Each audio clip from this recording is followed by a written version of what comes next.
सत साहिब सतगुरुदेव की जय। बंदी छोड़ कबीर साहिब जी की जय। बंदी छोड़ गरीबदास जी महाराज जी की जय। स्वामी राम देवानंद जी गुरु महाराज जी की जय हो।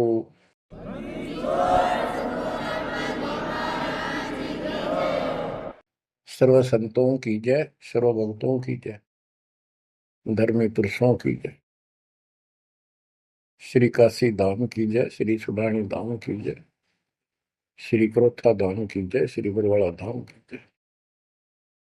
सत साहिब गरीब नमो नमो सत पुरुष को नमस्कार गुरु की नहीं। सुर नर मुनिजन साधुआ संतों सर्वस दीन। सतगुरु साहिब संत सब दंडवतम प्रणाम। आगे पीछे मध्य हुए किनको पूर्व। कबीर सतगुरु के उपदेश का सुनिया एक विचार। जय सतगुरु मिलते नहीं जाते नरक द्वार। नरक द्वार में दूत सब करते खेचातान। उनसे कभू नहीं छूटता फिरता चारों खाने। कबीर चार खानी में भरमता कबहू न लगता पार। सो फेरा सब मिट गया मेरे सतगुरु के उपकार। जय जय सतगुरु मेरे की जय जय सतगुरु मेरे की। सदा साहिबी सुख से वसियो अमरपुरी के डेरे की। जय जय सतगुरु मेरे की जय जय सतगुरु मेरे की। सदा साहिबी सुख से वसियो सतलोक के डेरे।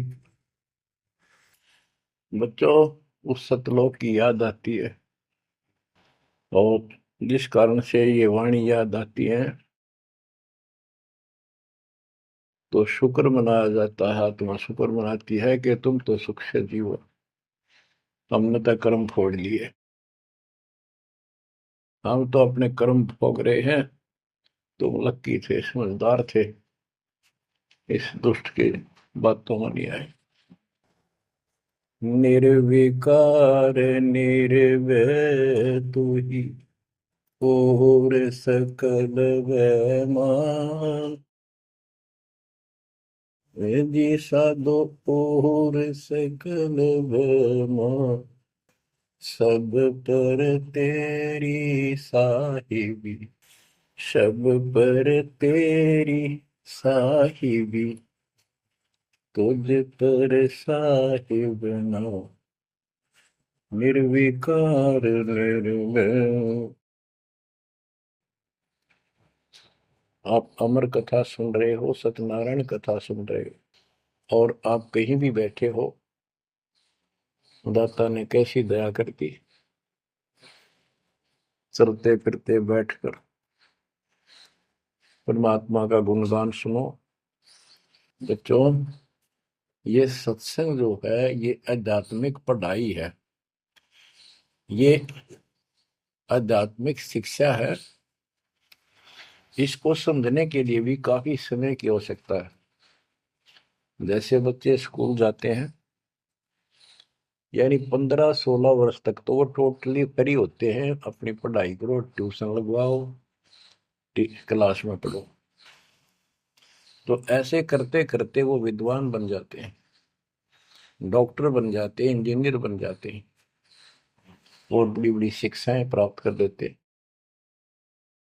इसी प्रकार आपको ये आध्यात्मिक लेक्चर अटेंड करते रहना चाहिए। संसारिक काम भी करो, शिक्षा ग्रहण भी करो, लेकिन ये शिक्षा साथ जरूर ग्रहण करो। इसके बिना सब व्यर्थ है। वो तो सिर्फ पेट के लिए, रोजी रोटी के लिए जो भी कर्म हम करते हैं सब रोजी रोजगार के लिए होता है, और वो रोजगार हम करते करते नुकसान हो जाता है।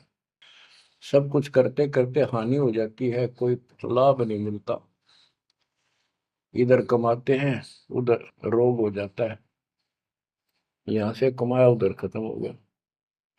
तो परमात्मा के चरणों में आने के बाद, इसकी शरण आ जाने के बाद, तो ये इस तरह के कष्टों को कम कर देगा।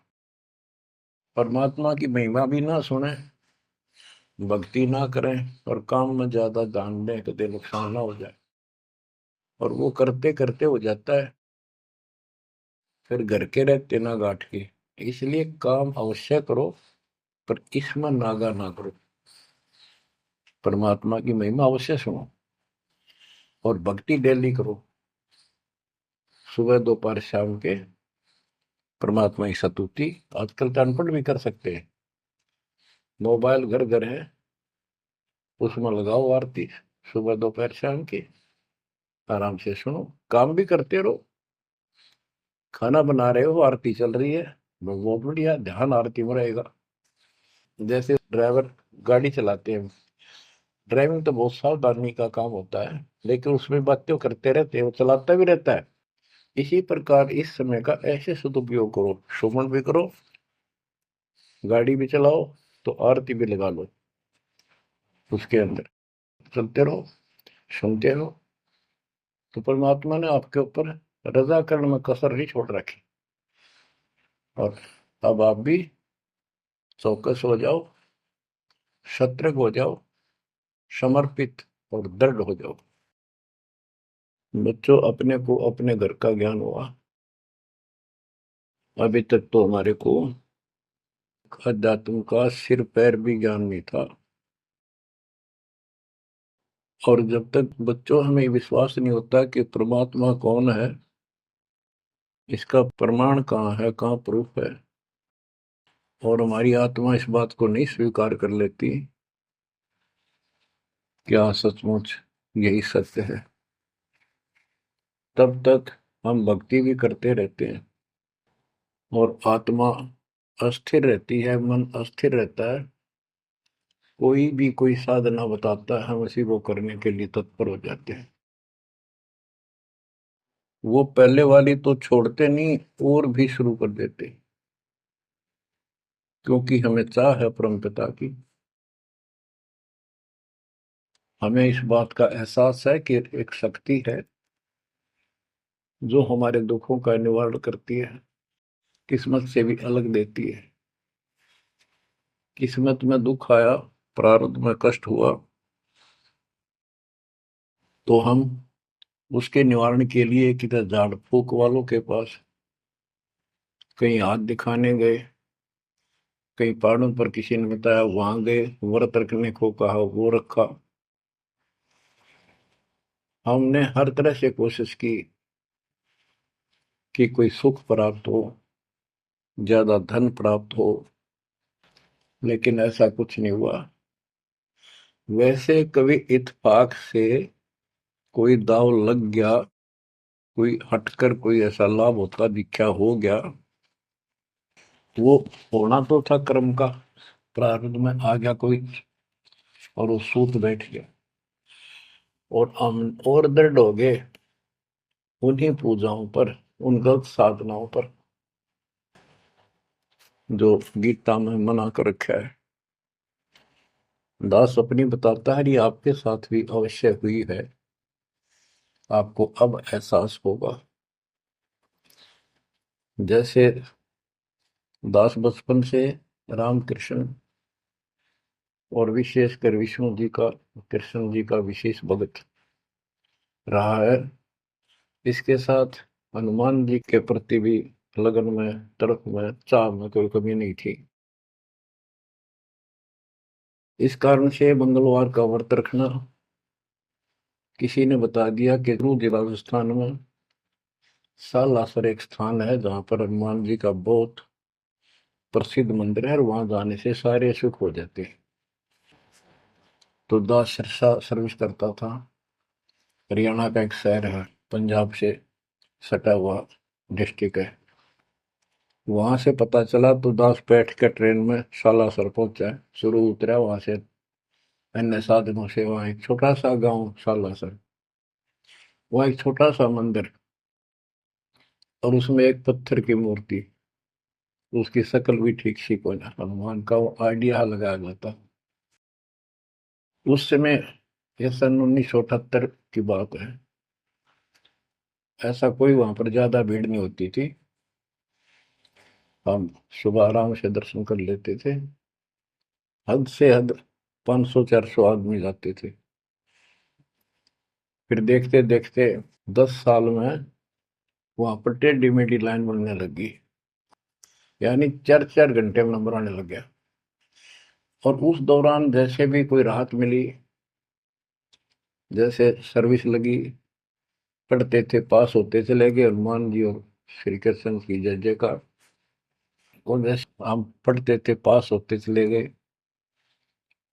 तो ये श्रेय अपने इन इष्ट देवों को मानते थे जो एक से अनेक थे। श्री विष्णु भगवान, कृष्ण जी, श्री राम जी और हनुमान जी, शंकर भगवान जी। यानी शंकर भगवान जी कोई पीछे नहीं रखते थे। और ये बता रखा था अगर माँ की भक्ति नहीं करनी, इसको विशेष ध्यान नहीं देते थे इसके ऊपर। फिर भी पास हुए, सर्विस लगी, पुत्र प्राप्त हुआ। फिर पुत्री संतान होती चली गई और इतनी खुशी हुई कि सारा कुछ हनुमान जी ने, श्री कृष्ण जी ने, विष्णु जी ने कर दिया। और ये देख रहा है दास के जो कबीर नास्तिक है उनके भी ये सुख हो रहे थे। तो बात ये है, अब पता चला कि ये साधना वो सुख देने की थी नहीं जो हम इनके शेयर कर रहे थे। यकीन से होगा इनको श्रेय दे रहे थे। तो बच्चों, कबीर पीछे लग गया जाऊं था मैं लोक वेद के साथ, मार्ग में सतगुरु मिले, दीपक ले दिया हाथ। इस भक्ति के सफर में हम लोक वेद के आधार से इधर उधर भटक रहे थे, सही मार्ग मिला नहीं था और कभी भी मंजिल प्राप्त नहीं कर सकते थे। ठीक है, हमारी तड़प थी तो भगवान भी मिले। जैसे वेदों में प्रमाण है, ऋग्वेद मंडल नंबर 9 सूक्त चमन मंत्र 3 में, कि परमात्मा सबसे ऊपर के लोक में बैठा है। फिर ऋग्वेद मंडल नंबर 9 सूक्त 82 1 2 3 में, ऋग्वेद मंडल नंबर 9 सूक्त 86 के 26-27 में। तो ये बताते हैं कि परमात्मा अच्छी आत्माओं को मिलता है, वहां से गति करके नीचे आता है, उनके संकट दूर करता है, उनको सच्ची राह दिखाता है अपने मुख कमल से। ऋग्वेद मंडल नंबर 9 सूक्त 96 के 16 से 20 तक, ऋग्वेद मंडल नंबर 9 सूक्त 94 का मंत्र 2, 95 का मंत्र नंबर 1। इन सब में मिलाकर एक निष्कर्ष निकलता है कि परमात्मा ऊपर से गति करके आते हैं और यहाँ अच्छी आत्माओं को मिलते हैं। एक कविता, काव्यों यानी लोकोक्तियों, शब्दों, वाणियों, साखियों के माध्यम से अध्यात्म ज्ञान अपने मुख कमल से बोलकर सुनाते हैं। और वो एक कवि की तरह आचरण करते हुए वर्जम घूमते फिरते और अपने मुख कमल से वाणी बोल करके भक्ति की प्रेरणा करते हैं और गुप्त भक्ति के, परमात्मा की साधना के गुप्त मंत्रों को आविष्कार करते हैं, मंत्रों का आविष्कार करते हैं। जैसे गरीबदास जी ने बताया है, कबीर साहब बताते हैं, गरीब सो हम शब्द हम जग में लाए, सार शब्द हमने गुप्त छिपाए। यानी सोहम शब्द किसी भी ग्रंथ शास्त्र में, जिनको हम शास्त्र मानते रहे हैं 600 साल पहले पहले, उनमें नहीं है। और सोहम नाम का प्रचलन बहुत पहले से चल रहा है, पर इन किताबों में नहीं था। क्योंकि कबीर साहब कहते हैं, हम बैरागी ब्रह्म पद सन्यासी महादेव, सो हम मंत्र जय शिव जी को करे हमारी से। उनको ज्ञान समझा सबको। ज्ञान इतना गजब का है, एक बार आत्मा जरूर पकड़ लेती है और नाम की भी इच्छा करती है, तो उस समय जब परमात्मा अपने ज्ञान सुना रहे होते हैं, काल निकल जाता है उस आत्मा से, और आत्मा ध्यान से सुनती है, सत्य मान लेती है। तो इन्होंने ब्रह्मा जी ने, विष्णु जी ने, शिव जी ने सबने नाम दे दिए। इनमें सॉफ्टवेयर लगा दिया परमात्मा ने। विष्णु जी में हरियम का, शिव जी में सोम का, ब्रह्मा में ओम का, और वही आज हमारे को लगा दिया। अब हम अपना काम इनसे डायरेक्ट ले रहे हैं। तो कहने का भाव ये है कि जिस समय परमात्मा अपना ज्ञान सुनाते हैं, काल भाग जाता है। परमात्मा के वहां से आते ही काल प्रवेश कर जाता है, उनकी बुद्धि को फेर देता है। इसी कारण से दोबारा इन्होंने परमात्मा की वाणी सुनी नहीं, विचार नहीं सुना, और ये धोखा खा गई।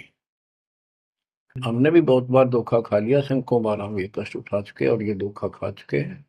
तो अपने भगवान को छोड़कर इन बकवादाम बड़े रहे।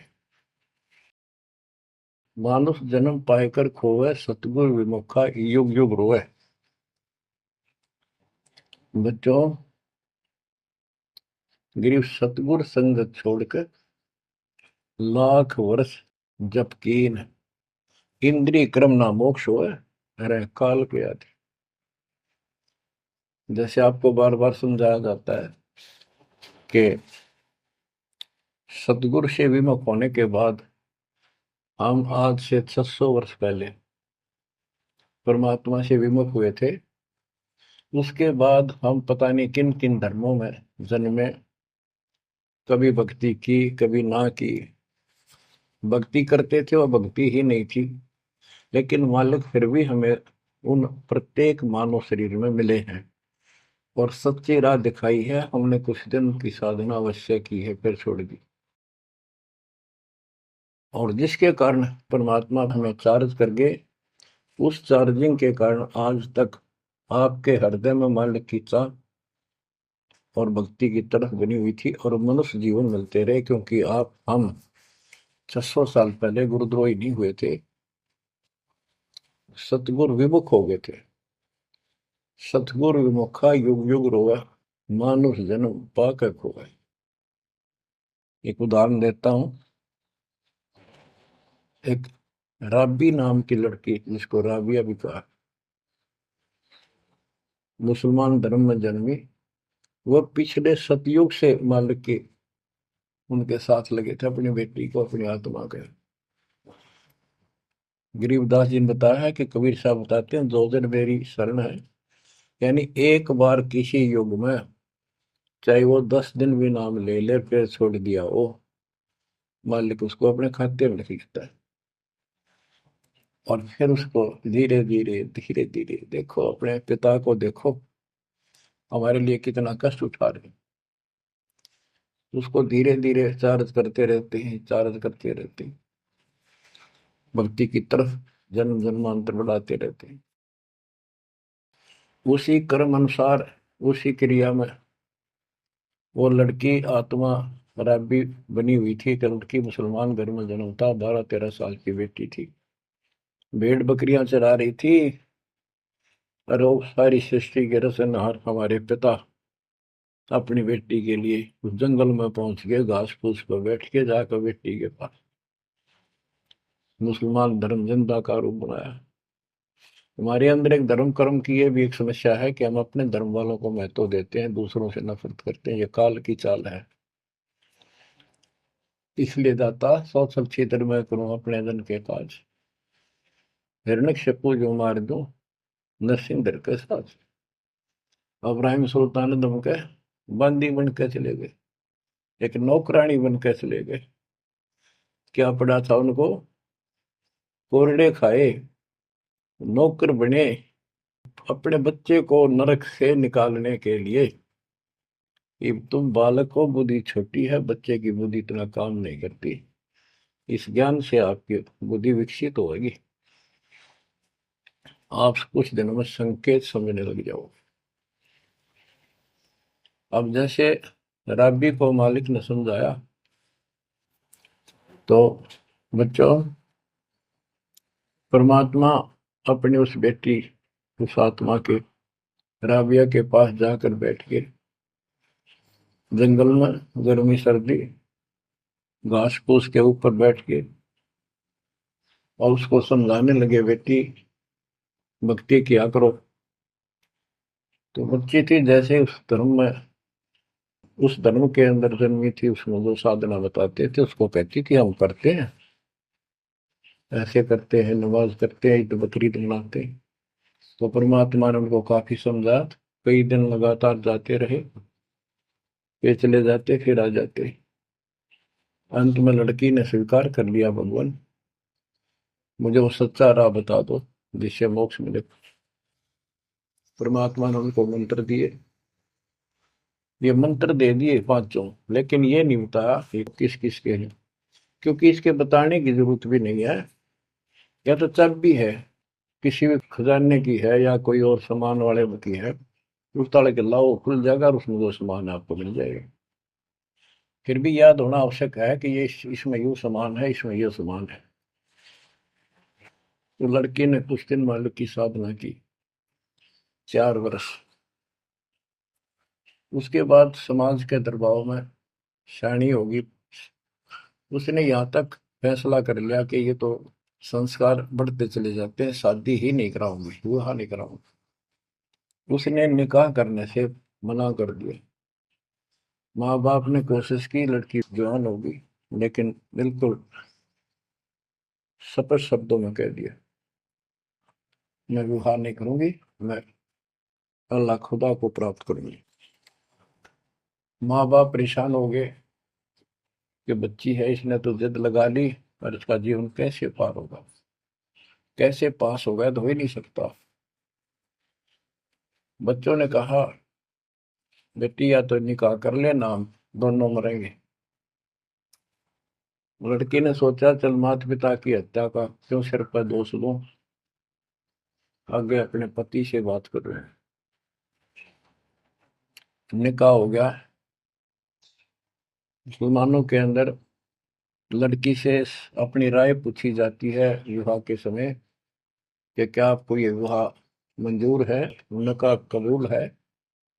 लड़की यस कर देती है तो विवाह होता है, न तो नहीं होता। ये स्वतंत्रता बेटी को है। उसने यस कर दी, विवाह होगा। उनका पति बहुत बड़ा अधिकारी था, अफसर था, साहब था। मुसलमानों में एक से अधिक विवाह भी हो जाते हैं, सामान्य बात है। तो उसने यही विचार किया था कि तो शादी और कर लेगा, वहां दबाव बनाऊंगी, ना तो मर जाऊंगी और क्या इलाज है। तो उसने अपने पति से अपना उद्देश्य बता दिया, मैं भक्ति करना चाहती हूँ, मेरी कतई तमन्ना नहीं है कोई शादी और बच्चे पैदा करने की। यदि आप मेरे साथ जबरदस्ती करोगे तो मैं सुसाइड करूंगी। उनका पति भगवान से डरने वाला मुसलमान था, वास्तव मुसलमान था। उसने कहा, राबिया आपने निकाह कबूल क्यों किया, ये बता। उसने कहा कि मेरी मजबूरी थी, मेरे माता पिता मर जाते, मैं वो दोष नहीं लेना चाहती थी, उनका भी काम बन गया। कि आप बताओ आपका क्या इरादा है। मेरा फाइनल है, या तो मौत या अपनी भक्ति करूंगे। इतना दृढ़ विश्वास देखकर उसने कहा कि राबिया कोई बात नहीं, आप भक्ति करो, मैं अल्लाह के मार्ग में बात नहीं बन सकता, मैं भी भगवान से डरने वाला हूँ। लेकिन जैसे आपकी लोक लाज के कारण आपके पिता की समस्या प्रबल थी, इसी प्रकार समाज हमारा भी है, लोक लाज हमें भी है। आप मेरी दृष्टि में, मेरी तरफ से तो मेरी सिस्टर होगी, समाज की दृष्टि में मेरी वाइफ बनकर रहना होगा, वो बोली मुझे मंजूर है। उसके लिए अलग व्यवस्था कर दी। अपनी भक्ति कर, किसी चीज की कमी नहीं आने देंगे।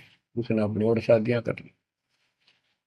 अब वो 50 साल की होगी, सब देखा कि ये तो बिल्कुल देवी का रूप है, पलक भी उठाकर नहीं देखती। ये पिछले संस्कार थे, वो बैटरी चार्ज थी, उसमें चाह थी, आगे बैटरी लगी नहीं है, धीरे धीरे नष्ट होगी। या रोड मारा काल मारी, ये बहुत बड़ा षड्यंत्र है। सतगुरु कबीर साहब बिना इसको कोई खोल नहीं सकता, इसे बचा भी नहीं सकता। इसलिए सतगुरु की शरण नहीं छोड़नी चाहिए। उसने अपने पति, जो संसारिक दृष्टि के पति से कहा कि मैं हज करने जाना चाहती हूँ। उसने कहा अच्छी बात है, जाओ, और कोई व्यवस्था ऊंट घोड़े की करवा देता हूँ, उस पर आराम से बैठ कर जाइए। बोली नहीं, मैं पैदल जाऊंगी, क्योंकि ये आस्था हमारी भगवान के प्रति, अहंकार में नहीं। ऐसे जावा तो और बढ़िया है, ये वो शुरू से धारणा है। उस समय साधन भी नहीं होते थे, ऊंट घोड़े होते थे, रेगिस्तान में ऊंट ही चलते थे। वो बोली नहीं, मैं पैदल जाऊंगी। राबिया पैदल जा रही थी, रास्ते में कुआं था, उसमें बाल्टी और रस्सा नहीं था। एक कुतिया वहां पर बहुत बुरी तरह रो रही थी, कभी कुएं की तरफ जा रही थी, राबिया के चरणों की तरफ आ रही थी। वो समझ गई कि यह प्यासी है, और साथ में बच्चा है, मरेगी की बच्चे भी मरेंगे। आओ देखा ना ताओ देखा, दया बिना दरवेश कसाई। वो दरवेश थी, संत थी, दयालु थी, असली मुसलमान थी। उसने अपने बाल पाड़े सिर के, रस्सी बनाई लंबी, वो 100 100 फुट नीचे पानी होता था, और फिर अपने कपड़े निकाल कर शरीर के, उसका बांध कर नीचे भिगो कर बाहर टपकाए। निचौड़े एक मटके के टूटे हुए पात्र में कुतिया ने जी भर का पानी पिया, और लड़की ने अपने जो सिर के बाल पाड़े, थोड़ा बहुत खून निकला था, रक्त, ब्लड को साफ किया, कपड़े पहन लिए, मक्का के लिए चलने लगी। वो मंदिर उठ के मक्का कुएं के साथ आकर खड़ा हो गया। लड़की ने तो जाना ही मक्का में था, एकदम प्रवेश कर गई।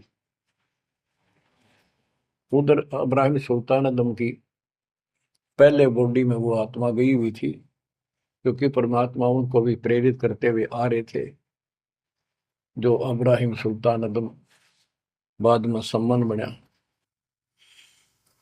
तो जिनको ये ज्ञान हो जाता था, वो अपने धार्मिक मेलों में जरूर जाते थे औरों को समझाने के लिए। तो इब्राहिम सुल्तान अदम वाली आत्मा वहां गई हुई थी, लोगों में चर्चा हुई, वे मक्का गया कहाँ, हद होगी, मंदिर ही नहीं है यहाँ पर। तब इब्राहिम सुल्तान अदम कहता है, गरीबदास जी बताते हैं, सुल्तान अदम मक्के गया, मक्का नहीं मकान, गया रांड के लेन को यूं कह अदम सुल्तान। लोग बोले रे क्या बोल रहा था, फिर इतने में वो मक्का वापस आ जाता है। और उसमें से राबिया निकली। राबिया देखी, लोग भाग कर प्रवेश किया, देखा तो एक राबिया ने, एक लड़की, उसने अपना परिचय दिया। पूरे मुसलमान समाज में ये बात फैल गई, चर्चा का विषय बना कि भक्ति हो तो राबी जैसी, भक्ति हो तो राबी जैसी, जिसके लिए मक्का उड़कर चला गया जहाज के समान, एयरप्लेन की समान। तो वह हज के लिए गए हुए व्यक्ति इब्राहिम सुल्तान से बोले, अरे भले आदमी, तो एक देवी को क्या कह रहा था, गया रांड के लेने को, नो कह तुम सुल्तान, एक नकमी आत्मा को ये मक्का लेने गया है। तेरा तो भाई दिमाग खराब हो गया, ऐसी देवी के बारे में ऐसे शब्द बोले, तुझे पाप लगेगा, दोजख में जाएगा। तब उसने उनको बताया, ये कभी आत्मा इसके लिए आए थे, इसको वहां मिले थे ऐसे ऐसे, और इसने वो सत भक्ति छोड़ दी। क्योंकि परमात्मा साधु रूप में कहीं प्रकट हो जाते हैं, ये उनका एक नियम है, अच्छी आत्माओं को मिलते रहते हैं। तो उस इब्राहिम सुल्तान वाली आत्मा को बताया था कि ऐसे एक राघवी नाम की बेटी है, उसको भी मैंने ज्ञान दिया, पर नालायक ने वो भक्ति छोड़ दी, दुख पाव में। तो उसने बताया कि इसको सत भक्ति मिली थी, डरे डोना ही है यार, उस पिछली साधना के कारण ये सब कुछ हो रहा है। परंतु उन लोगों के अबन में कहाँ समाने वाली थी अब बात, दो अक्षरों में। उस जीवन को पूरा करके वो लड़की, वो आत्मा अगले जन्म में एक बांसुरी नाम की लड़की बनी, जन्म हुआ। धार्मिक शब्द सुनाया करती थी, बड़ी प्रबल, क्योंकि प्रेरणा थी, उसमें भी अनमैरिड रही वो। और यहाँ तक विचार कर लिया कि ये सुना है मक्के में जो मरता है वो सीधा जन्नत में जाता है, स्वर्ग में। तो इससे बड़ी अवसर कहाँ मिलेगा, अगर दोस्ता होगी। मक्के में अपनी गर्दन काट दी और चढ़ा दी, सब जगह ये चर्चा होगी, भाई बांसुरी तो जन्नत में जाएगी, सीधे दरवाजे खुले हैं। अब बताओ, वो तो लोक वेद था, तत्व ज्ञान क्या कहते। उसके बाद वो लड़की अगले जन्म में फिर लड़की रूप में जन्मी, युवा होकर वैश्या का जीवन दिया, सारा जीवन गंदे कर्म करो, एक भी अच्छी सोच नहीं। छोड़ दिए कर्म काल में, मानुष जन्म पाकर खोए, सतगुर विमुखा युग युग रो। वो फिर मर गई उस गंदे जीवन को भोग कर, पाप इकट्ठे करके ढेर ला गए। उस 3-4 साल की साधना से उसको मनुष्य शरीर मिलते रहे। उस दौरान परमात्मा ने कोशिश की, लेकिन वो रंग में रंग चुकी थी। बांसुरी वाले में खुद गायक बन गई, लोग प्रशंसक हो गए, बड़े बड़ी अल्लाह का ज्ञान सुनाती है। और वैसा बनने के बाद उसकी कर्म वैसे फूट लिए, अच्छे बात समझ में नहीं आई। वो फिर मृत्यु को प्राप्त हुई, वैसा का जीवन, गणका का जीवन भोग कर फिर वो शेख तकी नाम के एक धार्मिक मुसलमान पीर के घर जन्म लिया बेटी के रूप। 11 वर्ष की, 12 वर्ष की आयु पूरी करके वो मर गई, समय संस्कार पूरा हुआ। परमात्मा कहते हैं, सोचल छिदर मैं करूं अपने जन के काज, उस आत्मा को फिर अपने चरणों में लेना था, अपनी प्यारी आत्मा। जो जन मेरी शरण है ताका हूं मैं दास, केल के लाग्या करूं जब लग धरती आकाश। तो कारण बनाया, शेख तकी के मन में ये धारणा पैदा की कि राजा सिकंदर लोदी से, जो उसका धार्मिक पीर था शेख तकी, उसने कहा कि आप कहते हो इसने, कबीर ने रामानंद जी को जीवित कर दिया, गर्दन काट दी थी आपने, और आपका जलन का रोग ठीक कर दिया, कमाल जिंदा कर दिया। वो तो वैसे उसमें सदमे में था, वो ऐसे वैसे हो जाता, इत्तेफाक उसको जीवित होना था, इसका कबीर का नाम बन गया। जब जानू मैं इसको, मेरी बेटी को जिंदा कर दे जो कब्र में दबी हुई है, 15-20 दिन हो गए। तो कबीर साहब से कहा गया, कबीर साहब ने कहा कि आसपास के लोगों को बता दो कि आ जाओ, एक कमाल होगा। उस शेख तकीर ने ढिंढोरा पिटवा दिया कि इसकी बेइज्जती हो तो छक्का हुआ है, मूर्ख बना रहा। उधर कबीर साहब ने कह दिया कि भाई खूब बुला लो, आसपास जितने बुला सकते हो, सबके सामने देखते हैं परमात्मा की क्या रजा होती है। हजारों व्यक्तियों के सामने कबीर साहब ने कहा, एक शेख तकी की बेटी जीवित हो जा। कब्र फुड़वा दी, उसमें शव पड़ा था। कहा एक शेख तकी की बेटी जीवित हो जा, लड़की नहीं जीवित हुई। फिर दोबारा कहा, फिर भी जीवित नहीं हुई। शेख तकी नाचन लग गया, खुल गई पोल डोगी की। देखो ये बकवास करता था, सुन लो भाई, है डोंगी पाखंडी झूठा। तो परमात्मा ने कहा कि शेख तकी तू कोशिश कर ले। तो और दूसरे बोले जी, ये कुछ करने जोगा होता था, अपनी बेटी ने कौन मिट्टी में दाबा है, आप पर दया करो। तब कहा है कबीर की बेटी, जीवित हो और बाहर आ बेटा। इतना ही कहना था। सारा शरीर में कंपन हुई। डेड बॉडी जीवित होगी और उठ के बेटी बाहर आ गई। मालिक के चरणों में मस्तक टेका। 1.5 घंटा तक अपनी पिछली गलतियां और कबीर भगवान की समर्थता सबके सामने बताई और कहा कि ऐसे ऐसे मुझे भगवान मिले थे अल्लाह। ये खुद अल्लाह अकबर है। पूरी सृष्टि